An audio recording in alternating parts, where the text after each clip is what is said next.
Good morning, everybody. Isn't it a beautiful day? Hi guys, good morning. Laura here from Hedgehog's Homestead. Today, we're just going to check the pH and stuff of the water that's coming out of our rain catchment system just for fun. We have plenty of filters on there. We have, what is that called, honey? The light filter. The what? The light filter that we have out there. The UV filter? The UV filter, and then another external filter on our rain catchment. Well, we have a sediment filter. A sediment filter. A leaf eater, and a maelstrom, which has got it's got a very fine stainless steel mesh in it. And then today we're gonna also add, so it'll go leaf eater, water comes off the roof, down into the leaf eater, any big particles, leaves, etc. gets caught there, goes across. We don't have this in, but we're gonna put it in today, hopefully, which is the first flush. So it's gonna come across, there's gonna be a T, it'll drop out into there on both sides. So both sides of the gutters, since there's two inputs, one for each tank. Tank 1, tank 2, tank 3, tank 4. One gutter run into this tank, one gutter run into this tank. There'll be a first flush across this one, a first flush across this one. Then it comes into a maelstrom that basically makes a U in fine stainless steel screen, drops out of there. Below that, it's got another basket filter, and then it goes into the tank. And then you get to the pump house, and it has a sediment filter and a UV filter. So what we're testing today is to see, we're gonna look at pH. What? Go. Start over? No. Oh. So we're gonna add that first flush today, which I didn't think is completely necessary, but the point is it will ensure as best that we can ensure. So in our little first flush we're gonna build, it's a 4-inch T to 4-inch T. Well, it's all 4-inch, but then we're gonna reduce the downward side of the T part. So that tube will fill up with water. It has an elbow at the bottom. It has a cap. It's got a tiny screw hole, a tiny drill hole through it. So it'll slowly filter out of there. The water will rise up, then flow across to the tank. And then, our filtration as far as sediment, everything else should be great. As long as the UV light does its job, then we're in great shape. So we're gonna look at the pH first. So we gotta add 5 drops of R0004. So 1, 2, 3, 4, 5. Although this isn't gonna do us any good, because this is only gonna get us down to if the pH is below 7, which according to our test strips, the pH is already at 6.2. So why is the pH important? Well, because we want to know what closer to 7 is perfect. It's neither an acid nor a base, but as it goes lower, it is going to acidic, which you can see that is below a 7. You look at the color scale, it's below a 7. When you can compare the colors. Oh, to me it looks like it is a 7. Because it only is going to go as low as 7. Right. So of course you're not following. Of course it looks like it's 7. It's not measuring lower than that. Oh, okay. We'd have to have something to go lower to ensure what our actual pH is. And we can look at alkalinity. Our hardness before was an 8. Oh, it's an 18. Oh, on our well water? Yeah. Yeah. I have another test for that. For alkalinity. But I'm not going to do that today. I need to get to work.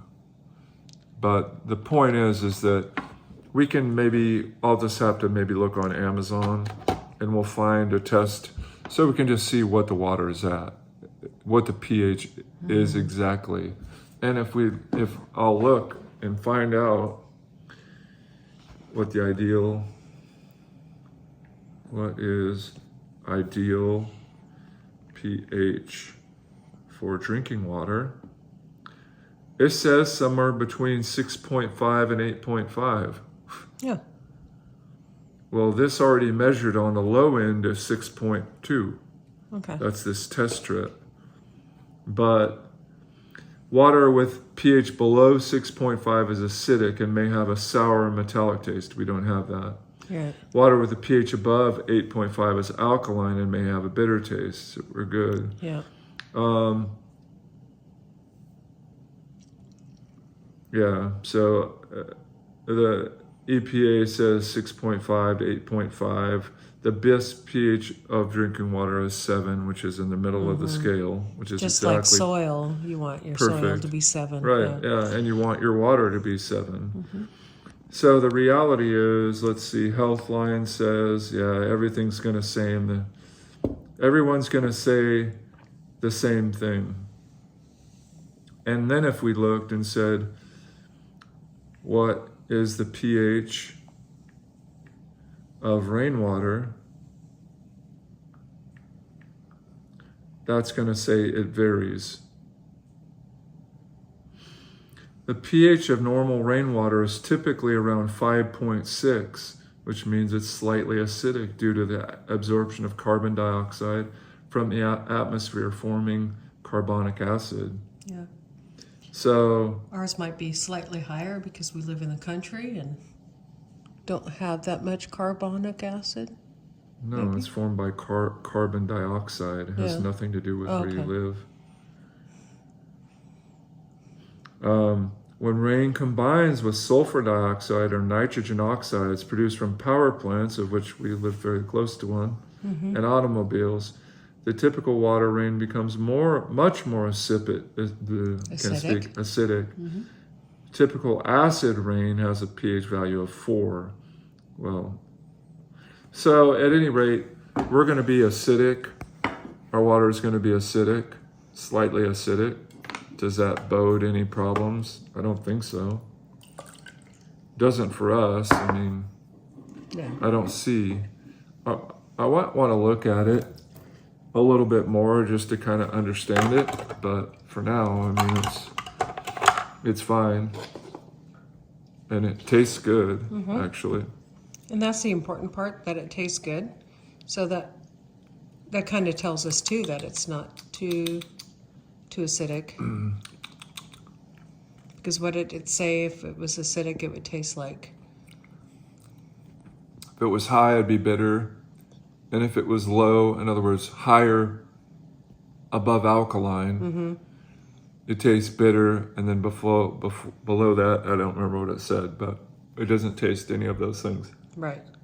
Tastes actually very good, actually. It does. Doesn't have any. It tastes as good as bottled water, really. Well, it doesn't have any taste to it, which is Really? what you want your water to have, is no taste. So, yeah, I mean, I think it's fine. I mean, we could look at alkalinity. I actually do have a water hardness test. This is important because of our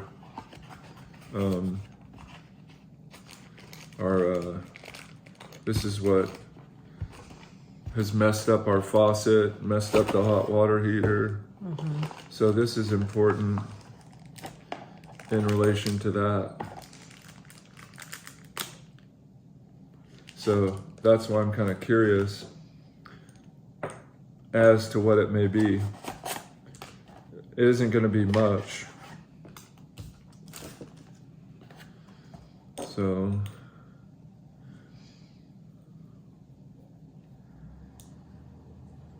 okay, stuff on the outside. We were inside out really quick.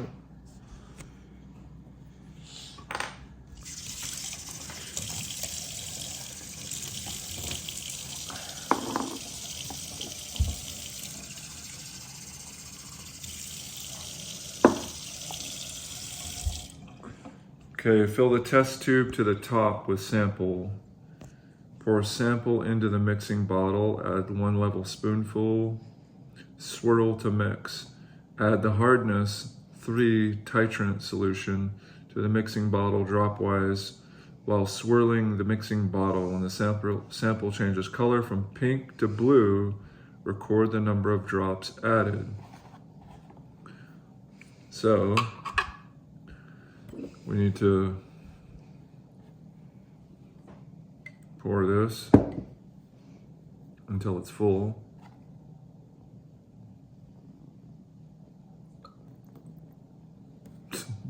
Great job with that. Okay. Yeah. That's full. Did you rinse that out? Yeah. Pour all the water out of it. Just shake it. Yeah. Yep. Shake it some more. Still a little bit. Okay. Okay, so now, well, it's just a tiny bit.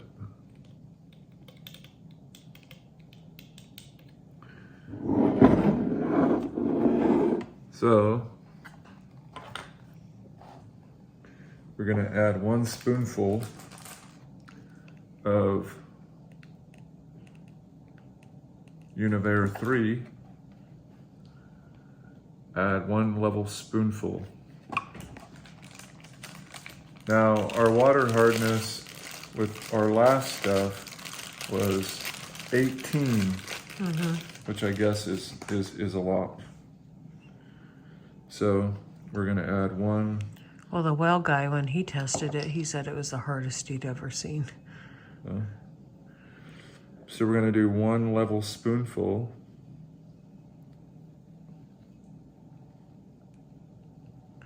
You know, they may just be saying that. Who knows?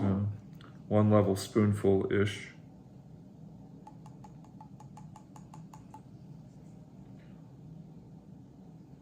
Okay. We're gonna swirl it to mix it. Turns it blue.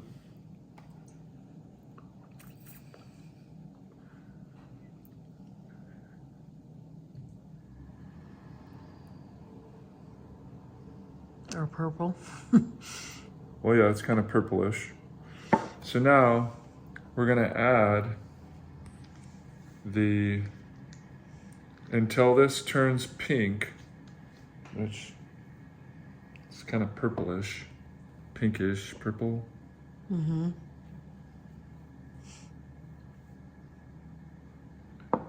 We're gonna add each drop. So each drop,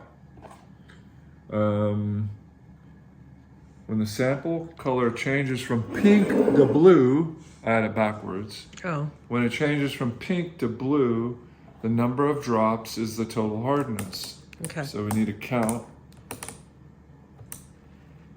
each drop until we see it change.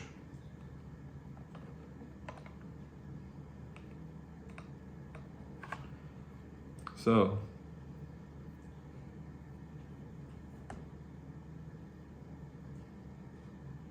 one, 2, 3, 3. 3 drops. Wow. So we went from 18 to 3. Yeah, it might have been 2.5. Yeah. Yeah. That's So awesome. that's a huge difference. Yeah. So our water may be slightly acidic, which, It's fine. but hardness-wise, Yeah. I like that. we get a sample of our well water, and I've done this, I did it several times to the well water, Yeah. and it was 18, Yeah. which again has corroded up everything. Now Yeah. see, you open the faucet and show them. Yeah, this is, Put on the cold water. that's our cold water. Yep. And then I'll switch it. Which the cold water measures out to about 2.7 gallons, 2.75 gallons per minute. Well, I was going to turn on hot. And the faucet is probably rated about 2.75 gallons, thanks to our friends at the EPA. So now you put on the hot and you'll see that it's not even a gallon, it's not even close. It's because we got to change our faucet out.